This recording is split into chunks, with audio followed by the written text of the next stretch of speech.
everybody. Doing it this way because I kind of wanted to show off the thing I'm most proud of buying when I was we were in Vegas last week. This is the Wrath of Cardigan.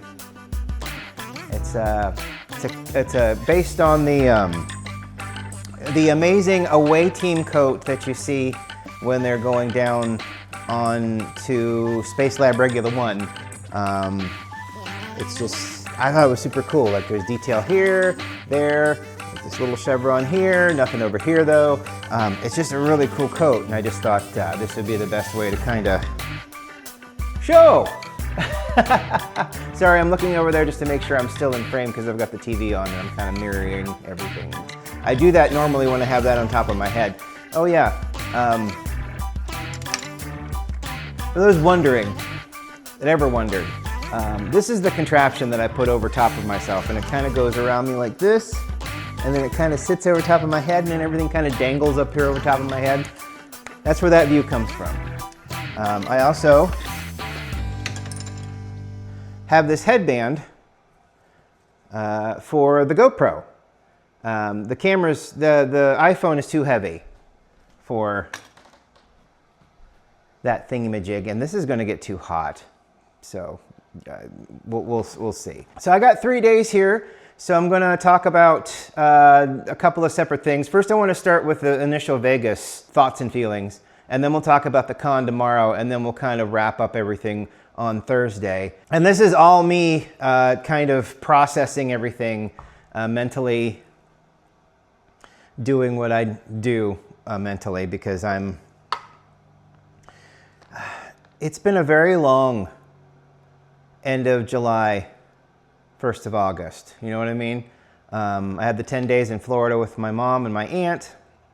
Then I spent 5 days with a very dear friend in Vegas to talk about and live in the middle of Star Trek, which is something we both love and enjoy.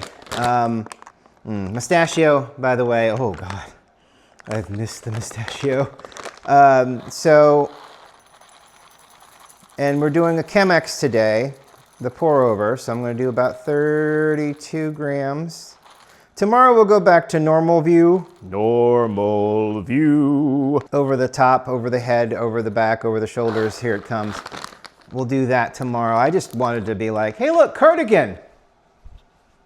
So, just because it's fun, you know. And, I'll be wearing it when it gets cold outside. It's not cold outside now. Speaking of not cold, 108 degrees with the sun bearing down, not a cloud in the sky in Vegas. It's like we went from one extreme, like in the mid to late 90s down in Florida with this incredible, you're never dry in Florida when it's hot like that, to what I remember being not as bad, but it's so much worse now for whatever reason. I don't know why. It's just so much worse now to be in that heat down there. I need to get this out of espresso. I need to put you in filter, and we'll put you about a 65. There we go. So Vegas. We flew on Southwest. We flew in what seemed like a brand spanking new plane to Vegas. It had USB-A and USB-C in the headrests, so you could plug your phone in. And the seats were really comfortable. So it was like a 4-hour flight, 4.5-hour flight, but didn't hurt a bit, which was really nice.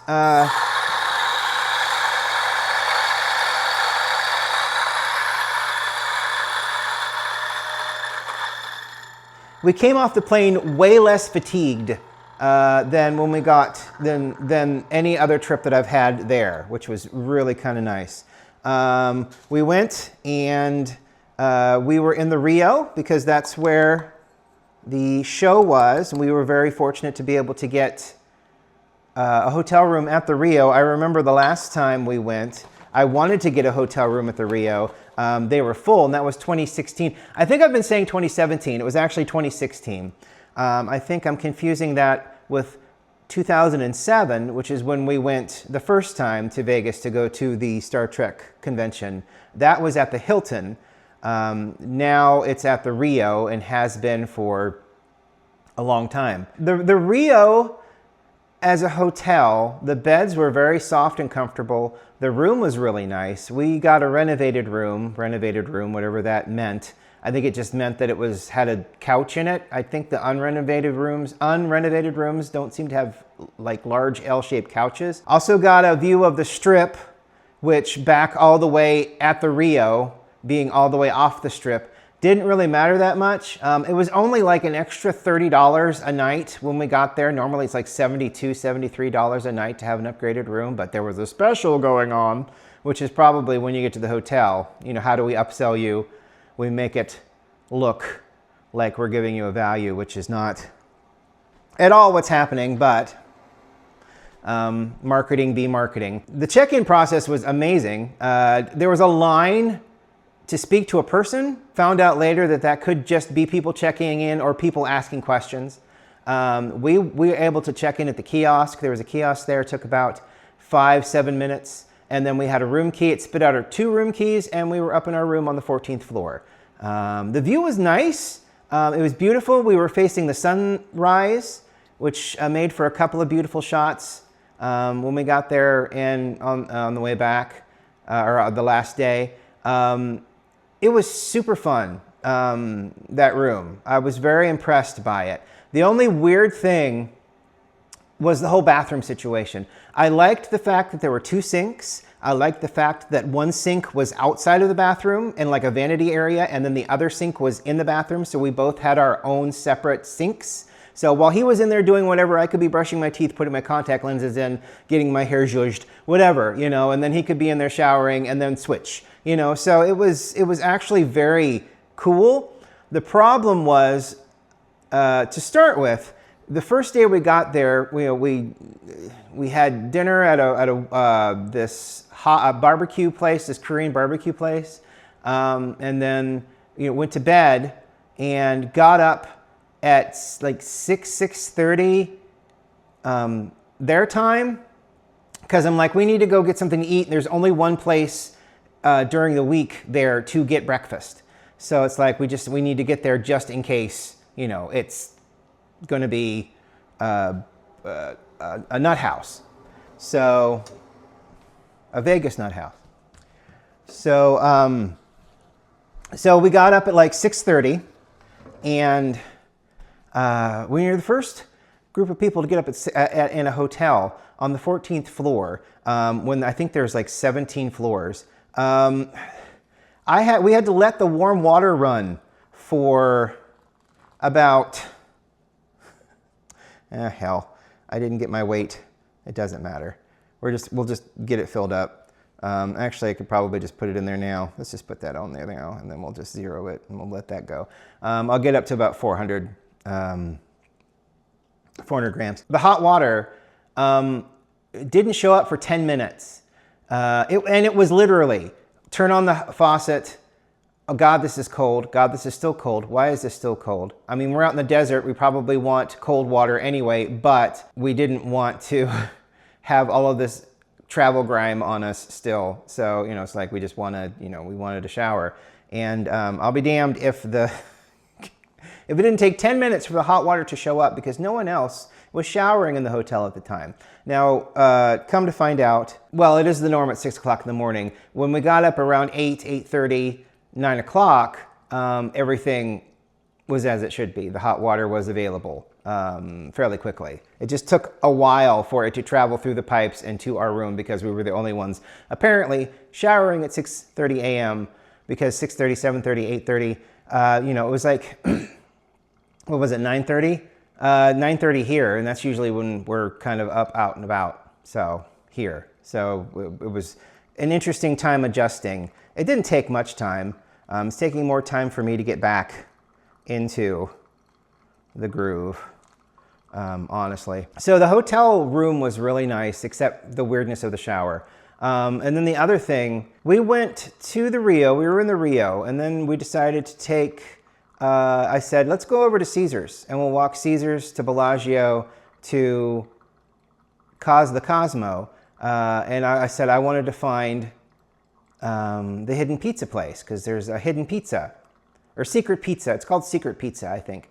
at the Cosmo and Cosmopolitan, and it is it's a New York style pizza place, but there's no signs, there's no signage, there's nothing pointing you at the direction of where it is, and it's basically behind a wall that tilts on the 3rd floor. I hate to give it away, but to be honest, you guys should go have the pizza there if you go to Vegas and you're on the main set of casinos there,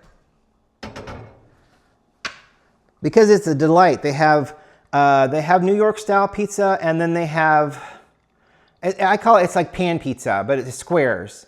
If you ever had Jets Pizza, it's kind of like Jets Pizza, although a lot less. I mean, I like Jets Pizza, don't get me wrong, but it's a lot less processed at this place. Their ovens are going nonstop. And they've got like tons of different flavors and slices. They got a white pizza. They've got a meat lovers. They've got cheese. The cheese. I had the cheese, and then in a slice, and then I had I think it was like meatball, sausage, and pepperoni in a square. It was so good. It was like the best. It was like the best pizza ever. So that was really cool. And it's on the 3rd floor of the Cosmo. So that was really neat. But as we were walking through all of the casinos, it kind of clicked with me that other than layout, there's no difference. Between the Rio, which is far off the Strip, and I keep saying Strip, I know people are going to argue that that's not the real Vegas Strip, but I don't care. Between the Rio and the long distances to Caesars, and then the short distance from Caesars to the Bellagio to the Cosmopolitan, all of the gambling machines were the same, and they're all digital. They're all screens. They're just the same thing. I mean, maybe they have a different face on them. Some of them do. Some of them are really weird.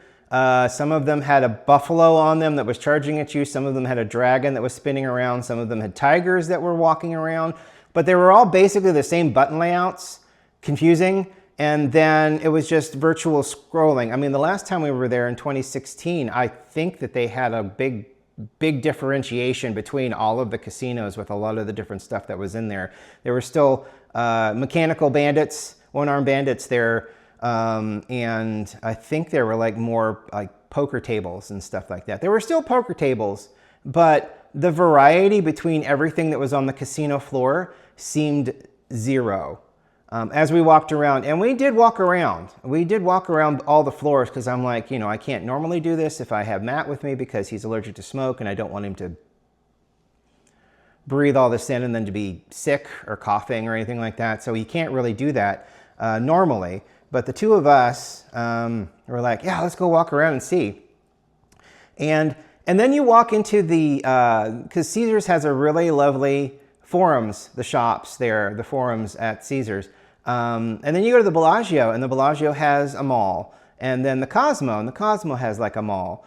They're all the same. They all have the exact same shops, at high-end shops that I'm not going to buy anything from.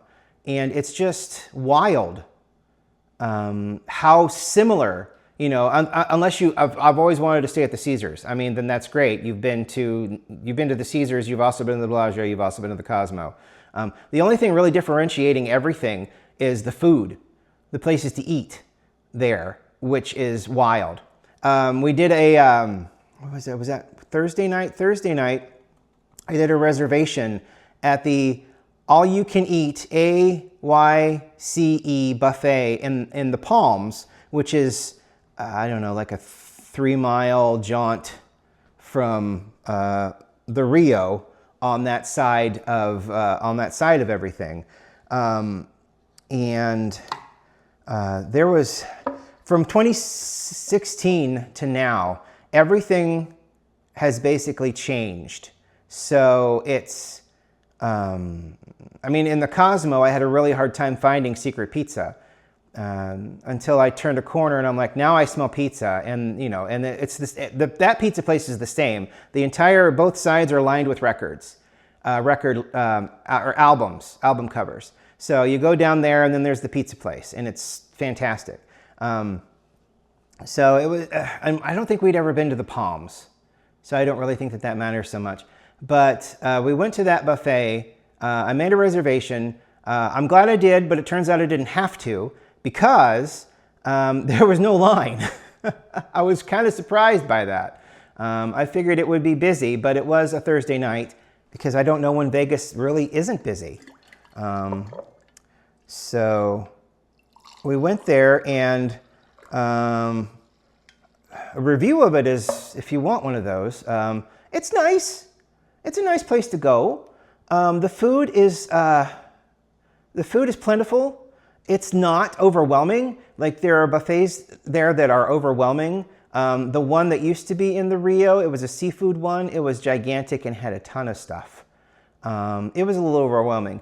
This one was not. It had everything up against one wall, and it was a long wall, but everything was up against one wall. Everything was clearly labeled.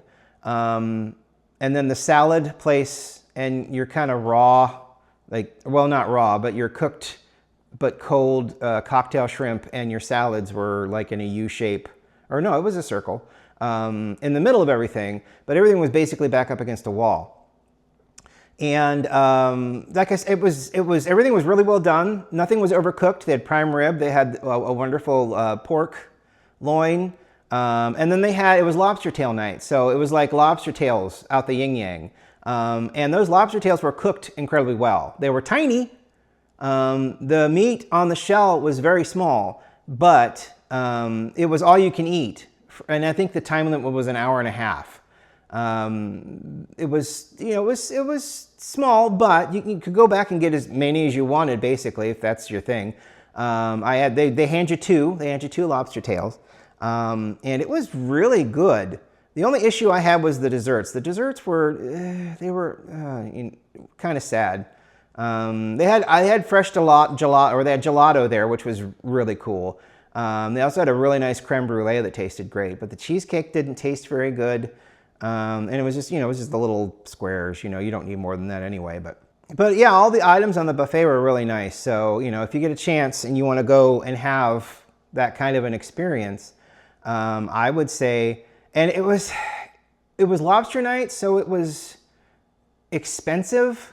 There's nothing cheap in Vegas anymore. You can't go anywhere in Vegas cheaply anymore.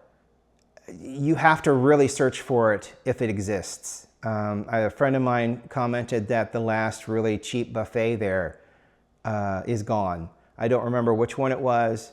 But that was a recent thing where it just went out of business. So nothing there is, I don't think, even, we went to Hash House A Go Go way too much.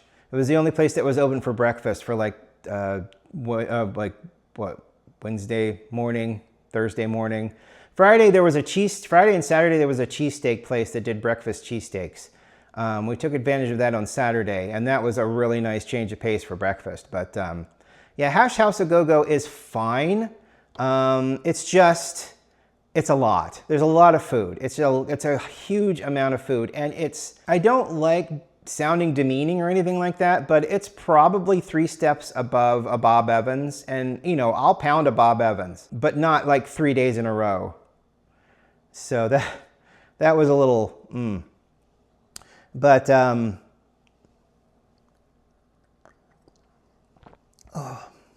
yeah. That's good stuff. Did you see the TARDIS disappear? TARDIS disappeared. Getting around in Vegas was really great. If you're not afraid, and I don't blame you if you are afraid of such things, but if you're not afraid of getting into a Lyft or an Uber there, or anywhere really, the Lyfts were great. We didn't have a bad Lyft driver. They were all very nice, very just like, where are you going? First they identified themselves, made sure you were you, and then we did have one dude try, accidentally I think, to get into our car. He seemed to be in a hurry, and apparently his driver was late, and maybe the car was similar, even though on the app it'll say the name of the person, what the person looks like, and the vehicle they're driving. He stepped right, we went to reach for the doorknob as we identified ourselves and them. We reached for the doorknob, and he came right around the corner and stuck his head in the dude's window and is like, "Is this for?" And the guy's like, "No." No, they're getting in right now is who it's for. And he seemed very irritated. The amount of unhappy people, kind of staggering. I mean, I know you go there to gamble and then you lose and it's like, ugh, but it's like, you know, at the same time, I don't know how you could be in like a buffet setting and not be like, this is cool. What a fun experience. It's really weird. There's just a lot of weird things, you know, people are sitting there, and another thing, I put $20 into a machine and lost it in 15 seconds because the betting on those virtual machines, I keep wanting to say roulette. It's not roulette. It's where you pull the arm down and it goes. The name escapes me now. You guys are yelling it probably, but the machines are very confusing unless you've sat there for 20 minutes and have spent $300 on them. And there were people laying back, cigarette in one hand, legs crossed, just hitting the button over and over and over and over again. And I'm like, how much money did you feed into this machine? I lost $20 in 15 seconds. How does that work? It's just not knowing. It's funny because I put a $20 in another machine and got 20 cents out of it. My buddy put $5 in a machine and got 47 cents out of it. So it doesn't matter how much money you stick in there. It's like watching, if you watch any of those people that do Japanese crane games, there's these gigantic facilities down there that just do crane games with stuffed animals. Over there in Japan. Tourists like to go and they like to rage against these crane machines because they're hilarious and it gets them content. So they have a mechanism in them that will be like, you've put enough money in me now. I think I will tighten my grip on the toy and get the toy to come out and drop it. So some of those machines are that way, and you know, I'm pretty sure that those machines are designed in that similar way as well. Okay, you've put enough money in me, you might as well get something out of it, maybe. It felt that way. It probably wasn't that way, but it feels that way. I don't know how fair or unfair those digital machines are compared to, I would assume probably the same. They're as easily rigged as they are not rigged, I would think, when it comes to that kind of stuff. Mustachio is really good. The coffee was fine. There was a Starbucks as you got off the elevator at the Rio. There was also a liquor store filled with all kinds of booze right off the elevator as well. And I didn't go to Starbucks at all. There were 3 times that we came down in the morning and that Starbucks line wrapped around. And when the convention started heating up, like I think on Thursday it started to get a little bit more busy, and then Friday it was like whew, full of people. And then Saturday it was elbow to elbow in there. It was really crazy. So I'm glad that we got through all of our stuff like Wednesday and Thursday. And then Friday wasn't awful. Friday was basically when everybody was basically there for the autographs and whatnot. So it really didn't ramp up too much until Friday. And the amount of people that bring children. I guess it's so expensive there. Now it's just, and there are children resorts where kids can go and exist while mommy and daddy gamble their inheritance away. I think that's how it works. It's weird and wild to see how many children were just being drug along the floor at the Rio and at Caesars. We walked through the Bellagio. We were on the way because there's a patisserie there that does macaroons and ice cream, really nice gelato. And we were walking through and we passed the check-in, check-out line, and the check-in, check-out line had about 70 people in it. And there were like several kiosks that were, maybe one person was using a kiosk, but everybody else was standing there waiting to check in, check out. What's funny is you don't need an app to use. I mean, at least for the Rio, we didn't need any kind of an app. We didn't even need our phone. I just needed the number, my name, and then they wanted my state ID to verify who I was. That was it. The end total for a 5-night stay in Vegas at the Rio was around $900, a little over $900. So, and that's the one thing I want to close this out. I want to close this out because I don't travel or book anything very often at all. Matt handles that because sometimes he really likes the challenge, I think. But you got to be careful because I didn't understand. I did this through Hotels.com, and Hotels.com took an initial amount of like $540 because the room total at the time was going to be around $850. And then I tagged on 30 some odd dollars for a night or 20 some odd dollars a night or something like that to get a nicer room view and something a little higher off the ground, which I had no problem with. And I was looking at my bank statement just on a whim just to see how much of stupid money I paid, and we'll get into that. We'll get into that tomorrow a little bit because I've got shit coming on Friday. Oh God. That I couldn't put in a suitcase, so I had to ship it. But that's related to the con. They tag on, and maybe people know this, and I just didn't know it because I don't do it. They tag on the incidentals and $100 per night deposit, like when they take out your payment. So I was looking at the statement where it said $540 from Hotels.com, and then I saw a statement from the Rio that said $920. And I'm like, what the hell is this? I have no idea. Do they not talk to hotels? I'm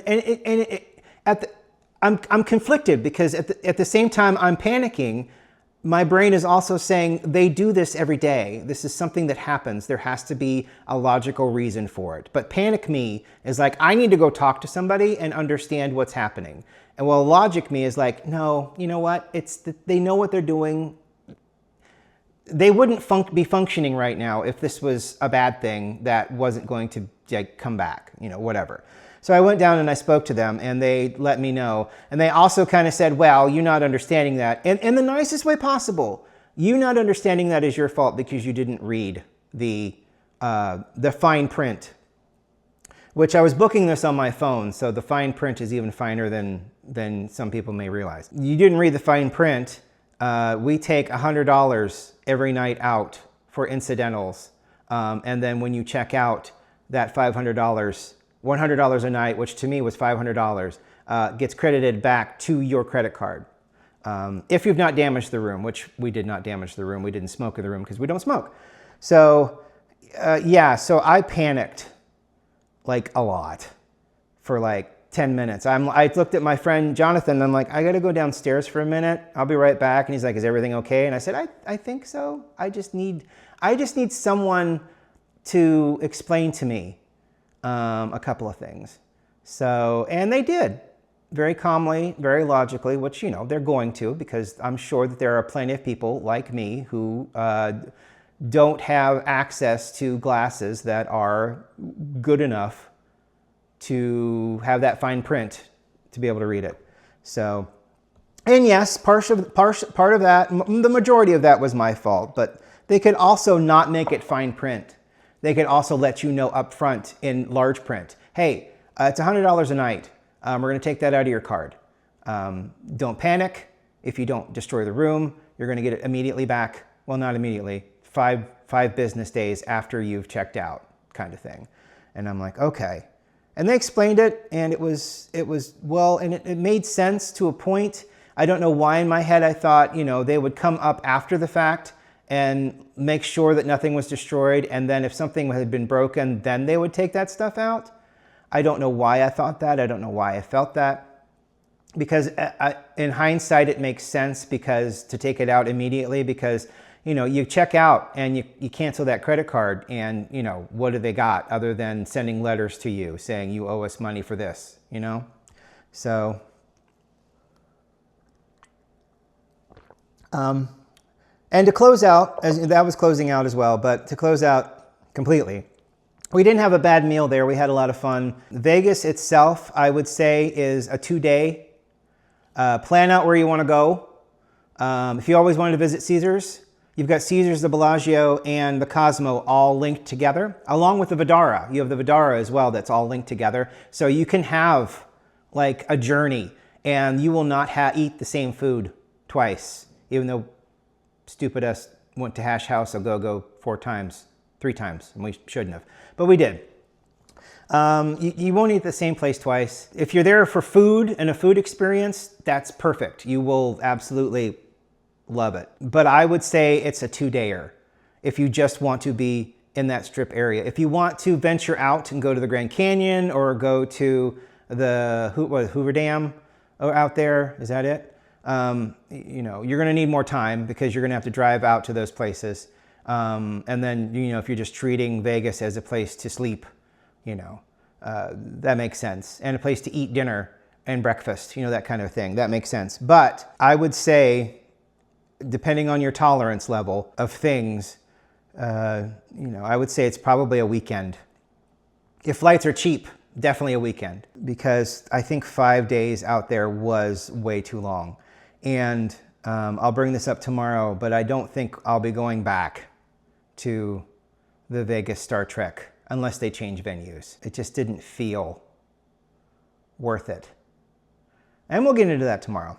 Anyway, thank you so much for watching today. I really appreciate it. Vegas is fine. If you're there to gamble, good luck with that. If you're there to eat, you don't need good luck because you're going to find something amazing.